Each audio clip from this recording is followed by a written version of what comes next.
Bonjour chers amis, j'aimerais vous faire part de mes consultations de ce matin, samedi, en urgence. Comme vous le savez chers amis, ma réputation rayonne sur toute la France et j'ai des patients qui viennent me voir de loin. Aujourd'hui, ce matin, c'est une patiente qui vient de Toulouse.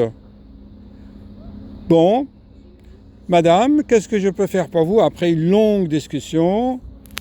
Vous savez, elle a des palpitations, elle a des extrasystoles, des arythmies, des douleurs cardiaques, des soupirs, des oppressions, des crampes, des crispations. Elle serre la mâchoire qu'elle ne sait pas, elle a mal aux dents, elle a mal à la tête, la rate qui se dilate, les genoux qui flageolent, les tibias qui... vous connaissez la chanson, j'ai la rate qui se dilate.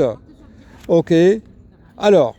On est allé même jusqu'à lui faire l'ablation des fibres myocardiques. Ça veut dire qu'elle a des arythmies de nos jours.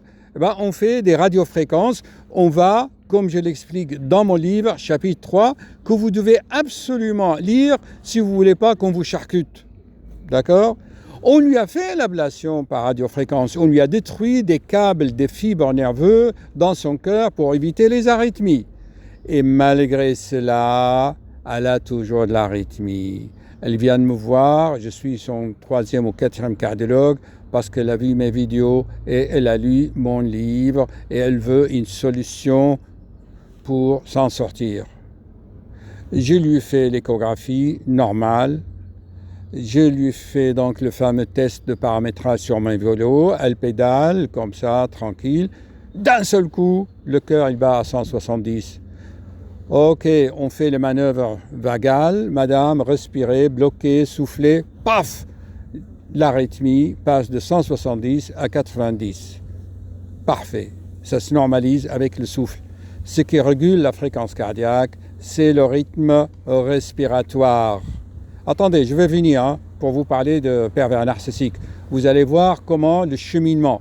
Dans mon livre, il y a des imbéciles qui lisent « Ah oui, il parle de coq à l'âne, il dit des choses. » Quel rapport avec le sujet des pervers narcissiques et les palpitations au cœur? Vous allez voir. Elle est sur le vélo, d'accord, je dis « Madame, pédalez tranquille. » Maintenant, pensez à une scène qui vous contrarie. Allez-y, dites-moi. Oh docteur, je vois mon mari qui est un pervers narcissique, je ne peux pas m'en débarrasser, je ne sais pas comment faire. Donc madame, vous le subissez. Et dès qu'elle parle, dès qu'elle a prononcé le mot de son mari, paf, sur l'électrocardiogramme, elle passe de 80 à 160. Voyez-vous, chers amis, à quel point les émotions agissent sur la fréquence cardiaque. Sans parlons de l'hyperacidité qui va stimuler le nerf vague. Et vous savez que le nerf vague, c'est le même nerf pour l'estomac, les poumons, le cœur, et qui sont reliés au cervelet. Et en plus, cette patiente a un IRM de cerveau qui montre qu'elle a un angiome dans le cervelet, là où il y a les transmissions qui se déroulent, comme je l'explique dans mon livre. Qu'est-ce que vous voulez de plus, madame? Vous voulez un médicament qui va vous débarrasser, qui va résoudre votre problème avec votre mari, qui est un pervers narcissique? Il y a un médicament pour ça? Ok, vous avez pris conscience de cela, chers amis. Quand vous prenez conscience d'une situation, d'accord? Eh bien, il faut agir, il faut passer à l'action. Alors elle me dit, ok docteur, tout est écrit dans le livre, comment il faut faire, les codes, comment il faut gérer sa vie. Elle dit, je vous fais un dédicace. Elle me dit, faites-moi un dédicace. Alors, qu'est-ce que j'ai fait comme dédicace?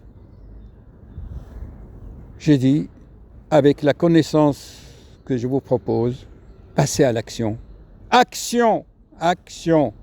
Et vous commencez un autre film, un autre scénario. Quand quelque chose ne va pas, tu fais autrement. On t'a détruit des fibres nerveuses dans le cœur. Et malgré ça, vous n'êtes pas guéri. Où est le problème? Dans le cœur? Non. Il n'est pas dans le cœur le problème. Alors pourquoi aller détruire les fibres nerveuses dans le cœur? Pourquoi ça? C'est illogique. Pourquoi tu vas te plaindre chez le cardiologue alors que tu as pris conscience que c'est ton conjoint qui dort avec toi dans ton lit conjugal? Elle a peur. Pourquoi? Qu'est-ce qu'ils vont penser, ces enfants, d'elle? Qu'est-ce qu'elle va penser, la société, ses proches d'elle? Elle a une confession religieuse qui empêche qu'on se sépare. C'est la culture judéo-chrétienne, encore. Donc, chers amis, n'allez pas détruire des fibres dans votre cœur, d'accord? Parce que vous ne pouvez pas trouver des solutions avec votre compagnon. C'est votre vie qu'il faut changer. J'ai fait une vidéo qui s'appelle Vitriolum Visita Interiora Terra Rectificando Invenis Occultum Lapidum Veram Medicinam. Je répète, Visita Interiora Terra Rectificando, ça veut dire corrige quelque chose dans ta vie. Invenis Occultum Lapidum, tu trouves la pierre philosophale, la pierre mystérieuse. Veram Medicinam, c'est la meilleure médecine. Et ce n'est pas aller détruire des câbles dans ton cœur. Ok, allez, action, terminé.